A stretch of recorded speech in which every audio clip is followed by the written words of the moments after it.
بسم اللہ الرحمن الرحیم. سوالات کے جوابات دے رہے ہیں ہم لوگوں کو. اسئلہ و تطبیقات. متى سقطت الدولة الأموية واذكر الأسباب التي أدت إلى ذلك. حکومت امیہ کب ساقط ہوئی، وہ اسباب ذکر کیجئے جو ان کے سقوط کی طرف پہنچائے. جو ان کی سقوط کی طرف پہنچائے. شیخ سقطت 132 کو 132 ہجری. ہاں سقطت الدولة الأموية في سنة 132 الہجریہ. 132 الہجریہ 132 ہجری کو. والاسباب التي اسباب بتائیے، ایک ایک ایک ایک سبب بتاتے جائیے. شیخ ظلم. والیوں کے ظلم کی وجہ سے آپ کے پاس جو ہے کتنے اسباب بتانا ہے؟ 1 2 3 4 5 اسباب بتانا ہے. تو بنو امیہ کے حکومت کے ساقط ہونے کے اسباب. پہلا سبب کیا ہے؟ شیخ جو والیوں نے ظلم کیا تھا. ہاں وہ ظلم جو ان سے جو ان کے دور کیا. میں جو ہوئے، جس طرح سیدنا ہاں حسین اور رضی اللہ تعالیٰ عنہ کی جو شہادت تھی، اور ابن زیاد نے جو کیا تھا، مطلب ان والیوں کے ظلم کی وجہ سے. جی ہاں. تو پہلا سبب ہوا ان کی طرف سے یا پھر ان کے والیوں کی طرف سے بعض اوقات میں مسلمانوں پر جو ظلم ہوا تھا وہ سبب بنا. دوسرا سبب کیا ہے؟ فتنوں کو ختم کرنے کے لیے جو انہوں نے سختی کی تھی، اور اس میں قتل و غارت گری اس میں زیادہ ہو گئی تھی.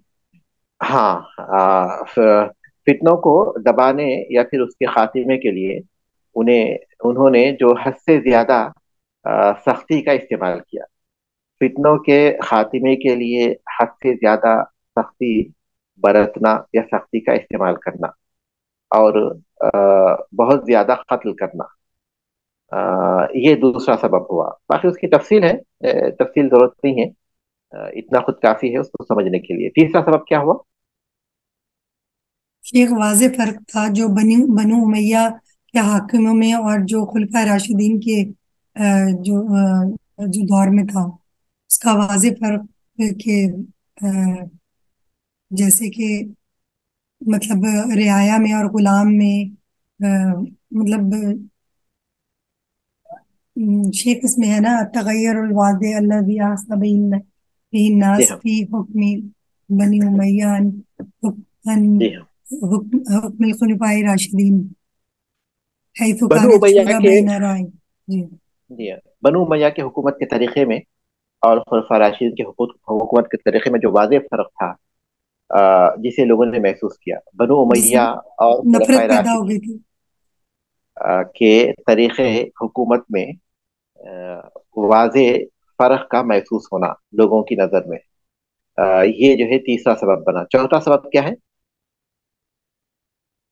شیخ آپس کا اختلاف، جو بنو امیہ کے آپس میں جو اختلافات ہوئے، جس طرح ہاں مطلب خاص طور قتل پر وغیرہ. جی بنو امیہ کے آخری دور میں ان کے باہمی جو جنگ و جدال اور جو سخت اختلافات ہوئے، یہ چوتھا سبب بنا. پانچواں سبب. دشمنوں کا وجود. ہاں ان سے حقد یعنی ان سے کینہ کپٹ رکھنے والے اور ان سے دشمنی رکھنے والے جو زندقین تھے، ملحدین تھے، وہ جو فتنوں کو ابھارتے تھے اسلامی حکومت کے خاتمے کے لیے. یہ بھی ایک سبب بنا بنو امیہ کے سقوط کا. ٹھیک ہے. اس کے بعد کا سوال ہے ما ہی اہم هذه الاتهامات الباطلہ. کس چیز کے اتہامات؟ روج اعداء بنی امیہ الروایات الكاذبہ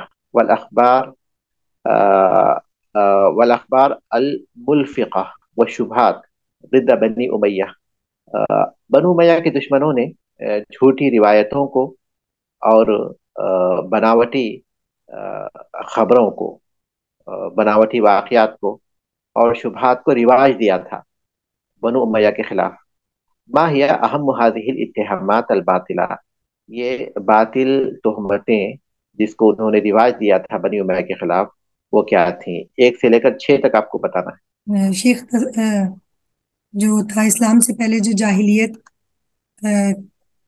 جاہلیت میں تھا کہ تسلیط الاعداء علی تاریخیم فی الجاہلیہ تھی، زمانے عربوں جاہلیت میں جی زمانے جاہلیت میں بنو امیہ کی جو تاریخ تھی اور اسلام کے خلاف انہوں نے جو جنگیں کی تھی، اس کو فوکس کرنا اور اس پر توجہ دینا اور اس کو بہت زیادہ اچھالنا، یہ ہے بنو امیہ اسلام لانے سے پہلے اسلام کے یا مسلمانوں کے خلاف ان کی جو جنگیں تھیں، اس کو جو ہے انہوں نے ابھارا۔ تو اب ہم اس کو ایسا کہہ سکتے ہیں کہ بنو امیہ کی جو جاہلی تاریخ ہے اور اسلام لانے سے پہلے جو ان کی جنگیں ہیں اسلام کے خلاف، اس کو ابھار کر پیش کرنا یا اس پر فوکس کرنا۔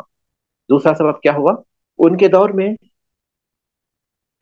ان کے دور میں جو المیے یا افسوسناک حادثات پیش آئے تھے، اس پر روشنی ڈالنا خاص طور پر، اور اس کو بڑھا چڑھا کر پیش کرنا، اور اس کے بارے میں طرح طرح کی جھوٹ گڑنا، یہ دوسرا ہو گیا۔ تیسرا کیا ہوا؟ ان کی کمزوری کے کمزوری کو، جی ان کے عیوب اور ان کی جو تھی کمزوری تھی اس کو ابھارنا۔ ہاں اس کو ابھارنا، اور پھر ان کے جو بہت سے خیر کے پہلو تھے اس کو نظر انداز کرنا۔ اور چوتھا ہے بنو امیہ کے وہ خلیفہ جن کی حکومت کی مدت بہت کم ہوئی تھی، ان کے بارے میں طرح طرح کے افواہیں جھوٹی خبریں۔ اور جھوٹ پھیلانا۔ اور پانچواں یہ ہے کہ بنو امیہ کے دشمنوں کی باتوں کو اس طرح قبول کرنا جیسے وہ قابل اعتماد ذرائع ہیں۔ بنو امیہ کے دشمنوں کی باتوں کو قابل اعتماد طور پر پیش کرنا، حالانکہ دشمن ہے، دشمن کی بات دشمن کے حق میں کبھی قبول نہیں ہو سکتی، وہ تو اپنے دشمنوں کے حق میں جھوٹی بولیں گے، لیکن ان لوگوں نے کیا کیا؟ ان کی باتوں کو ایسے سمجھتے تھے گویا وہ قابل اعتماد ذرائع ہے۔ اور چھٹا کیا ہے؟ شیخ ان کے فاسد جو ادب کو اشعار پیش اور کرنا۔ ہاں، جو فاسد ادب تھا، چاہے وہ شعری ہو یا نثری ہو، اس کو جو ہے اس انداز سے پیش کرنا گویا وہ ان کے دور کے یہ کام تھے، ان کے دور میں اس طرح کے کام ہوا کرتے تھے۔ یہ 6 اسباب ہو گئے۔ اب اس کے علاوہ اگر آپ آخری سبب بھی بیان کریں گے تو کوئی بات نہیں، ایک چھپ کو چھوڑ کر۔ رکز رکز الاعداء على عیوب بنو امیہ واخطاؤهم وتناسوا فضائلهم۔ ركز الاعداء على عروب بني امیہ واخطاهم وتناسوا فضائلهم واعمالهم الطیبہ۔ اذکر اہم هذه الفضائل۔ بنو امیہ کے دشمنوں نے ان کے عیبوں اور ان کی غلطیوں پر ترکیز کی، ان کی غلطیوں کو توجہ دی، اور ان کے فضائل اور ان کے اچھے عمل کو انہوں نے بھلا دیا، نظر انداز کر دیا۔ ان کے اہم فضائل ذکر کیجیے، 1 سے لے کر 6 تک آپ کو بولنا ہے۔